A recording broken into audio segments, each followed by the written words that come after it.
Hey everybody, ronarray here, and huge damage is one of the most important things in PoE 2. It improves your gameplay, speeds up your farm, and makes your game more fun overall. Plus, big numbers just looks great and can be a goal in itself for many players. Very often, many people ask me how to improve the damage. So, in this video, I'm going to cover the fundamentals and showcase what allows me to reach hundreds of thousands of tooltip damage or millions of path of building DPS. I'm also going to compare different types of items to help you understand what helps your damage the most. Feel free to subscribe to the channel if you appreciate such deep dives, and let's go! So let's start with fundamentals. Here is my Whirling Assault with about 150k tooltip damage. That could lead up to 3 millions of PoB DPS, and I want to showcase where's all the damage coming from. First off, the thing that a lot of people underestimate significantly is the skill level. As you can see, my Whirling Assault right here is level 30.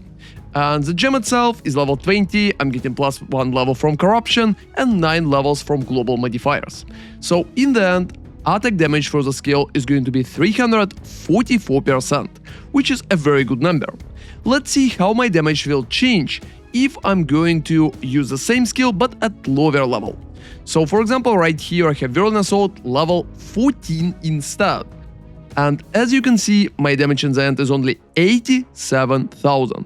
So one of the biggest drivers for damage is always plus levels, because most of the skills in the game are scaling very good from plus levels. So try to always maximize amount of plus levels. You can get up to plus 5 level of melee skills on your weapon, or if you're playing one-handed weapons such as spear, you can get plus 3 levels. You can get up to plus 4 levels of your skills on your amulet, which is a huge bonus. And the next step is rings. I believe that rings are one of the things that almost everybody heavily underestimate. So right here I have a pretty nice breach ring with 40% quality, it's tier 2 double damage and one is tier 1. It could be improved even further. I believe there's a few rings that could give me even more damage, but even like that is pretty solid. In that case, I'm using Calandra's touch to mirror that ring. That way, as you can see, just equipping Calandra is adding about 20k to my tooltip. And if I will unequip the ring at all, I'm losing 47,000 of damage, which is absolutely huge for almost any build. So it doesn't matter what kind of build are you playing, if you're using attacks, it's definitely important to get as many bonuses as possible there. So for example, right here I have a pretty bad ring and one ring with like tier 3 and tier 2 damage instead. A lot of people have those rings with like tier 3 and tier 2 damage, and they think it's very close to what I have right here with my breach ring. But unfortunately, it's not the case. If you will just replace my ring with that ring, which has like tier 3 and tier 2 physical and cold, as you can see, my damage plummets into the ground. So the difference is only 15,000 and you're losing 30k just from using subpar ring. If your ring is not too good, you're definitely going to be behind in damage, because there's also a possibility to get even better rings than my breach rings. There's a possible option with like plus 3 elemental prefixes and 1 physical prefix too, which can probably add like maybe 15k to my tooltip on top of what I already have. So next step is the gloves, especially if you're playing a martial artist. But even if you're not playing martial artist, just getting flat damage on the gloves is boosting your damage tremendously. So right here, as you can see, I have fire tier 1, lightning tier 1 and cold tier 3, together with some critical damage bonus. And my damage jumping from 94,000 up to 147 just from the gloves themselves. Getting higher tiers of tier 1 damage on the gloves is very important. There's also a thing that you can get plus 2 level of melee skills on your gloves.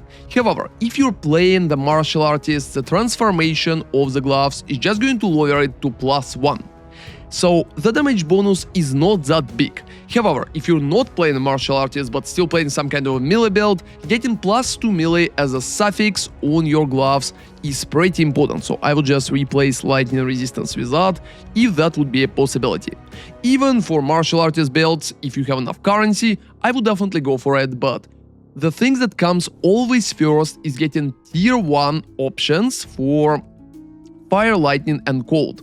Also, you can also add like physical bonuses right here, but focusing on elemental is usually a little better because they scale better in non-physical or half-physical builds. And another important part are jewels. The best jewel that currently gives damage is just Heart of the Well. It gives about 14 of extra 1 damage and 14 of extra of 2nd damage. You can also combine it with critical damage bonus, so just removing that jewel is practically losing me about 22,000 of damage in the tooltip, which is absolutely huge as well. The normal jewels could be pretty nice for damage too, but very often they just use for other bonuses. But it still gives about 10k of damage, improving it gradually, especially if you have a few sockets for something like that. Absolutely the same thing goes for the jewel right here, which is Vivid Scar Time Lost. Since it's providing both critical damage bonus and critical hit chance, it's pretty huge for the number and can add about 20k to your damage as well. So 20k from that jewel, 20k from that jewel, as you can see, it's already 40. Next step, and probably one of the most important steps, is the weapon. And the weapon is playing significant role in almost all builds damage. For the weapon, you need to focus on getting as high damage as possible. It doesn't matter if you're playing a full physical build or it's elemental build such as mine, you can just need to focus on getting your DPS at your weapon as high as possible. So for example, right here I have a very subpar weapon which costs like 10 exalteds maybe at the moment or even less, and if I will replace my weapon with that one, as you can see, almost all my damage disappears.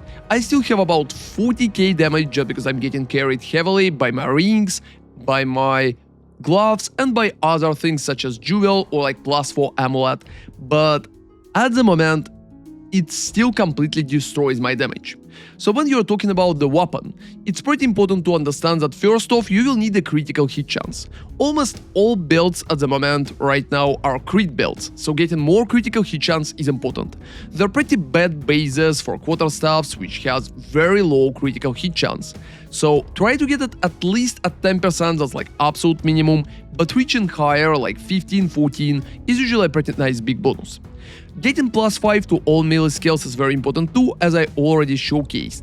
And the rest of the bonuses, just higher tiers of lightning, fire, cold, or if you're playing a physical build, just like physical modifiers, is pretty important too. And another thing that I believe a lot of people underestimate significantly is critical damage bonus on the weapon. So if you will just add the same weapon as mine to my path of building and will just delete critical hit damage from the weapon, as you can see, I'm losing about 16% of all DPS, which is a pretty huge hit. And the next step is understanding the conditionals. So conditionals is some particular things which are giving you damage, but you can't see that in the tooltip. So for example, when we are talking about Whirling Assault, right here, we have a few gems which are giving us completely no tooltip damage. For example, is the Rakiata's Flow. As you can see, it gives absolutely nothing. Same goes for Gyarukan, it's barely changing anything or even lowering my damage a little. First off, let's talk about Rakiatas pretty fast. Rakiatas is an amazing gem which is providing tremendous amount of damage, but only against enemies that have resistances. So you're getting a lot of bonuses from inverting resistances when enemies have them. But for example, if particular enemies in your normal map will have no resistances at all, Rakiata will give you nothing as well.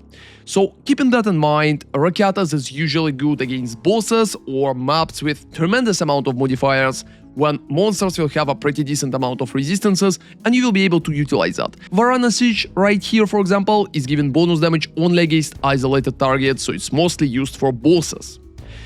And another interesting thing, if you're using Gyarukan Resolve, you also will need to keep in mind that it's capping your critical hit right here for 50%. So without Gyarukan, as you can see, I'm 50 and 67, and with Gyarukan, I'm capped at 50.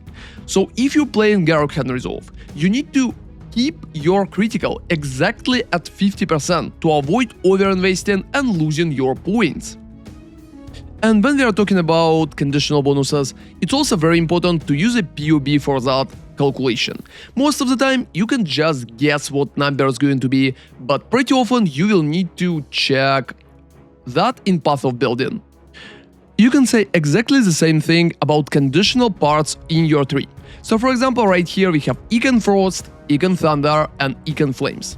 Absolutely amazing nodes which I'm using to boost my damage. But unfortunately, they're giving absolutely nothing for the tooltip. I'm only losing small part of the damage from elemental damage point, but if you will actually recheck those in path of building, you will notice that they're giving a pretty decent amount of damage. So when you're checking your damage in PoE, it's very important to set configuration properly. If you're shocking, if you're chilling, if you're igniting. Like for example, if you're dazing the enemies, again, you're not receiving a single bonus in your tooltip. However, those nodes are usually recommended and providing a pretty good bonuses. Another important thing for all melee builds which are hitting enemies is Rage. Rage can give you 1% of more attack damage per 1 rage up to 30, so 30% of more attack damage, which is absolutely insane. Most of the time you're using rage support somewhere, and for example in my current build, if you don't have a rage support in your Whirling Assault, it's very important to get the rage on your jewels. So for example, if we will look at path of building. Right here I have 30 rage in setup and almost 3 million of damage. If you're losing rage completely, as you can see, I'm losing about 700,000 of damage, which is absolutely huge. And another important part of your damage is also shock effect. So for example, right here I have shock activated with about 28%, that's usually what I see in my boss fights. And as you can see, if you'll just unclick that in PoE, your damage is falling again. So adding shock sources to your build or just using some part of the lightning damage in the same way like rage is not affecting your tooltip at all, same goes with shock. That's why we have a big difference between the tooltip damage and the damage that you can see in your path of building if you set it up properly. Now let's do a little checklist. First off comes the weapon, because elemental or physical DPS that you have on your weapon always comes first, especially if you have like plus of all melee skills and some crit on it.